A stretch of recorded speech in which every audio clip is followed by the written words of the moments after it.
Here's what happened, and it's in the article. I ran. We had this league every Tuesday night. Okay. And then on the end of the season, I said, "Hey, let's have a City of Rochester Frisbee championship. Okay. We'll do DDC and this stuff." And we did that. So the next year, we had more success. We had more people coming to the club, and we wanted to do it again. Yeah. So at this second annual, the third tournament that I was running, because I did that one in 1970, the fourth one. I did one in 1970, one in 1971. I had just like the heater, a family picnic, and we had DDC and disc golf. Right around, I set up a course around my apartment complex. In 1972, we had the City of Rochester Championships, and in the second annual City of Rochester in 1973, at that tournament, somebody brought an IFA newsletter. And I saw it, and I opened it up. I said, holy shit, look at this. And then there was a little news note. What's his name? Oh, Devin PA. Oh, I just talked about him. John Shaber of Devon, PA, reports that he has set up 2 new Frisbee golf courses in his local parks. Out or laid out. 2 new Frisbee golf courses. And I said, hey guys, look at this! They're playing Frisbee golf in Devon, PA! I can't believe it! They're playing our game! Yeah. And I was all excited. Oh, no kidding. Yeah, I saw, and look at this, there's a newsletter, they're playing Frisbee. I said, wow, we gotta have a big tournament next year. We gotta find out who's playing Frisbee golf. Yeah. And I said, and we can introduce our DDC game. Yeah. In case nobody knows about that. Well, I didn't think anybody knew about that. That was a very specific thing. It's not the run-of-the-mill thing that you play catch and invent guts. But that's how it got started. And I said, we got to do a big prize because we got to attract these people. Yeah. Just have another city. Yeah, otherwise, it's like, who's this guy in Rochester? Who's guy from Michigan going to come to play in my tournament? Yeah. But I got a car. You got a car. Yeah, did it. We got the real cream of the crop. Yeah. The John Kirkland, Victor Malafronte, Clueworth and Connolly from the Aces, Sappington and Dixon from the Humbleys, and Roddick and all the New Jersey Plastic Exchange people came up. I feel like your mind must have just been blown, like when these guys showed up and you could see what they did. And it's just like, that's the thing. Everybody in this that read about this thing, in their own little private enclave of playing, they were the best. They knew they there might be 2 of them vying, but they thought, there's no way that one of us can't win that car. Yeah. Clueworth and Connolly, Scott Dixon and John Sappington. No way one of us can't win the car. Yeah. Craig Latimer from Erie, PA comes up. I'm winning this car. I mean, nobody can touch me. Yeah.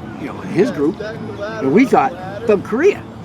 I said, I'd love to be able to win it, but I can't beat Doug Correa. Nobody threw farther than Doug Correa, and nobody had ever beat him in any of our club disc golf stuff. Yeah. So I said, he's gonna win. Yeah. Then Bruce Koger comes in a couple of days early, gets into town, calls me up, and wants to sleep on my couch. So I put him up, and lo and behold, we go out to St. John Fisher College, meet Doug Correa, and Bruce gets his pro model, no less. And he's on hole number 2, which seemingly was a par 4 for us. You have to get it around this little dog leg, then an approach shot, and then a putt for a birdie. And he got there, boom, all the way around the thing, dropped right down by. We're both sitting there, awestruck. Yeah. Holy shit. He's going to win the car. We thought for sure that was going to. Yeah. And then Clueworth and Connolly come up into town. Malafronte and Kirkland come into town. Oh, they were out throwing Koger. Oh my God, And then nobody had a clue the finesse that Dan Roddick had. And you see, we had these little 2-foot square boxes for putting. Right. Half the field didn't even know or played the game. And the people who had played any Frisbee golf at all were hitting trees or poles, saying, okay, let's go to that tree, let's go to that pole and all that. Scott Dixon came in and he saw these boxes. He said, what's this? What's this nonsense? He says, that's not how you play Frisbee golf. I said, yeah, that's how we play Frisbee golf. What do you think? This is golf. You put into something. He said, you're supposed to hit a tree. I said, you don't hit something with a golf ball. he was coming from the Frisbee perspective. Yeah. You know, they're Frisbee players Yeah. first and foremost, and Yeah. he's playing a golf-like game. Yeah. I was a golfer. Yeah. I came from the golf perspective. I wanted to emulate golf. Once I discovered I was playing golf, I didn't have to develop the game. I knew what golf was, and I loved golf, but I couldn't afford it. Couldn't play it. No, it's so expensive. No, so Yeah. I just said this is the way we were going to do it. Dan Roddick developed a putting style that fit the boxes better and adapted to the boxes much better than anybody else. He won by 7, 8 strokes Wow. over Kirkland and Malafron and all these guys. So that's how it went down. They saw that this, and they were kind of interested in the elaborateness of a setup like this, because they always would just went out and pick out a tree. Yeah. No set, no courses or anything. So that's why they say you were credited with popularizing the sport because of that. Yeah. I introduced the concept of an organized competitive sport. Right. So Kirkland had never seen that before. No, Roddick hadn't. No. That's really cool. Roddick's disc golf at the Octad was probably the area from shelter around to maybe that hole. Yeah. In around this area. You got 9 holes in trees. And we played 2 rounds of 9 holes, and there's a tree marked out with a piece of tape on it. You had to hit above the tape. Hit a tree. You know? Wow. And that was, it wasn't, foursomes or anything like that. You just got a group together. When you're ready to go play, you go play. No setup, no go. And we had fine-tuned this thing.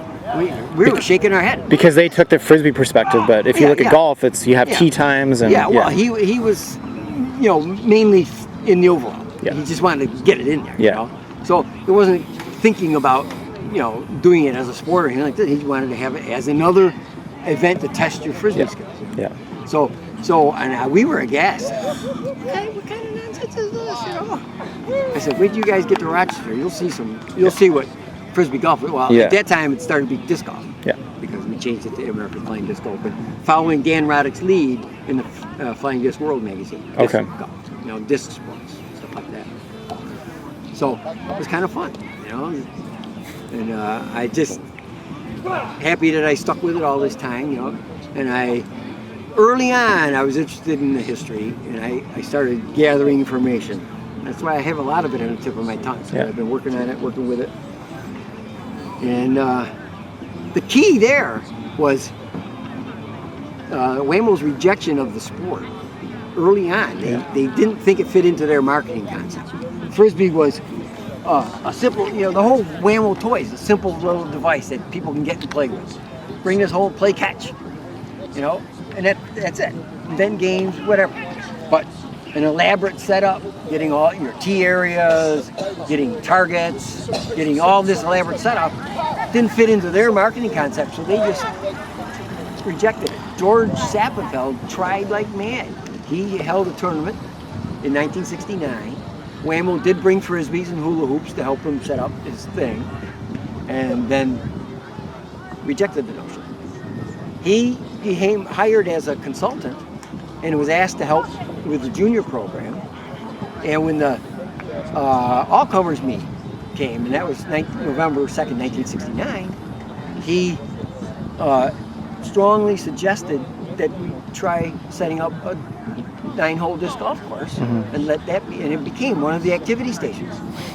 And they did it, and apparently it didn't impress them. That was in the end of it. I don't know if I told you before, Goldy Norton's 1972 book, Handbook of Frisbee. Okay. Complete description of the history of the Healy brothers, the guts, and then the new thing, Ultimate. What was it? Detail, Ultimate. And then every Tom, Dick, and Harry little game that anybody ever submitted, I don't know, you read about it, was listed in there and described. The whole chapter of describing game. One mention of Frisbee golf or disc golf. Wow. It was not what they wanted. And like I say, I was immensely confident that when Wham-O heard about this, I wrote him a big 4-page letter. I sent him a detailed description of Frisbee golf and how it tests all your accuracy shots, short accuracy, long accuracy, and distance, all the throwing skills. And then my DDC game tested adroit catching, timing, judgment, a lot of skills. I said a tournament with those 2 events would be ideal to discover the world's best Frisbee player. Yeah. And I'm going to have such a tournament. And I'm going to call it the United States Frisbee Championship. And I'm going to want to give a car away. And I was sure that they would, I proposed to them to donate the car. And I just imagined the letter I would get back. Oh, dear Mr. Palmeri, what a great idea. That would really fit into our product. We're gonna work with you. Please keep us posted on what you need. This was my imagination running with me, and you'll read about that in the article. Instead, what do I get? I get a letter from Harvey J. Kuka. I didn't even know that was a fictional character, executive director of the IFA. Fictional character that the Healy brothers invented way long ago. Wham-O bought it part and parcel with the IFA when they brought it over to, of which the Healy brothers called the Western office of the IFA. But at any rate, they said that's not in the realm of what we're interested in at this time. And that's when they told me that, furthermore, Frisbee is the registered trademark of Wham-O. You can't use that in the promotion, in the name of your event or the promotion of the event. I was blown away. I said, what? I said, well, okay, I'll do it on my own. So I kept at it, and I made an official announcement, and I sent a news release to the 10 largest newspapers around the country, and I sent the same news release to the IFA newsletter. And I got a call from who's the other sports promotion director there at the time. I mean, oh geez, I can't even remember. Not Irv. Huh? Irv Lander? Irv Lander. Yeah. Irv Lander. He was the only one that was interested in George Sappenfield's Frisbee golf. But he called me up and he said, Jim, he says, we'd like to help you out, but you don't have much experience with this kind of thing. He says, maybe down the road in a couple of years, you run a small local tournament first, and then maybe a little bit bigger one, and then maybe we'll work with you on a tournament of this scope. And I said, I've done that. I've run 4 tournaments already, 2 City of Rochester championships. I've run a disc golf league for 2 years in a row. He says, I know what I'm doing. I can do this. And he said, no, I'm sorry, we can't help you out. And he said, okay, I'll do it on my own. And that was it. They did relent and sent me a box of Pro Models. Seconds. But you still couldn't use the word Frisbee. No, I couldn't promote by saying this is a Frisbee player. I had to say American Flying Disc Golf, but we're going to play flying disc golf. I used the word flying disc golf. And in my spectator program, I described what flying disc golf is. So, and I use the term flying disc golf. Nary a Frisbee. Now, and when I referred to Frisbee disc, I had to register trademark Frisbee disc and all that kind of stuff. So they didn't, but he did send me a box of Pro Models. Big one. But I got it. But the key here is they were anti-disc golf for some reason or other, that I've tried to describe some of it. But the people that came to the tournament were thrilled. And unbeknownst to me, and this is why they were playing me down, is they were planning the big WFC for 1974, the first WFC. And Dan Roddick told me after the fact that they were afraid they were going to, outshine them or put take away some of the luster. So they tried to play it low key. And when people got to half the people, all the big names that were at my tournament had already been invited to the WFC. I didn't get invited. They didn't want to see me there. And they all were talking about this.